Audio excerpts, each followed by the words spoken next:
بادشاہ نے کسی بات پر خوش ہو کر ایک شخص کو یہ اختیار دیا کہ وہ سورج غروب ہونے تک جتنی زمین کا دائرہ مکمل کر لے گا وہ زمین اس کو الاٹ کر دی جائے گی، اور اگر وہ دائرہ مکمل نہ کر سکا اور سورج غروب ہو گیا تو اسے کچھ نہیں ملے گا۔ یہ سن کر وہ شخص چل پڑا۔ چلتے چلتے ظہر ہو گئی تو اسے خیال آیا کہ اب واپسی کا چکر شروع کر دینا چاہیے، مگر پھر لالچ نے غلبہ پا لیا اور سوچا کہ تھوڑا سا اور آگے سے چکر کاٹ لوں۔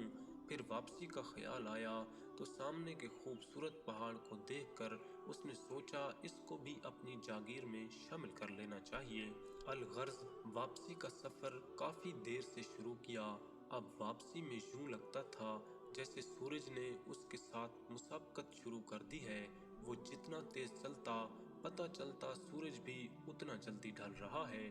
عصر کے بعد تو سورج ڈھلنے کی بجائے لگتا تھا پگھلنا شروع ہو گیا ہے۔ وہ شخص دوڑنا شروع ہو گیا کیونکہ اسے سب کچھ ہاتھ سے جاتا نظر آ رہا تھا۔ اب وہ اپنی لالچ کو کوس رہا تھا، مگر بہت دیر ہو چکی تھی۔ دوڑتے دوڑتے اس کا سینہ درد سے پھٹا جا رہا تھا، مگر وہ تھا کہ بس دوڑے جا رہا تھا۔ آخر سورج غروب ہوا تو وہ شخص اس طرح گرا کہ اس کا سر اس کے سٹارٹنگ پوائنٹ کو چھو رہا تھا اور پاؤں واپسی کے دائرے کو مکمل کر رہے تھے۔ یوں اس کی لاش نے دائرہ مکمل کر دیا۔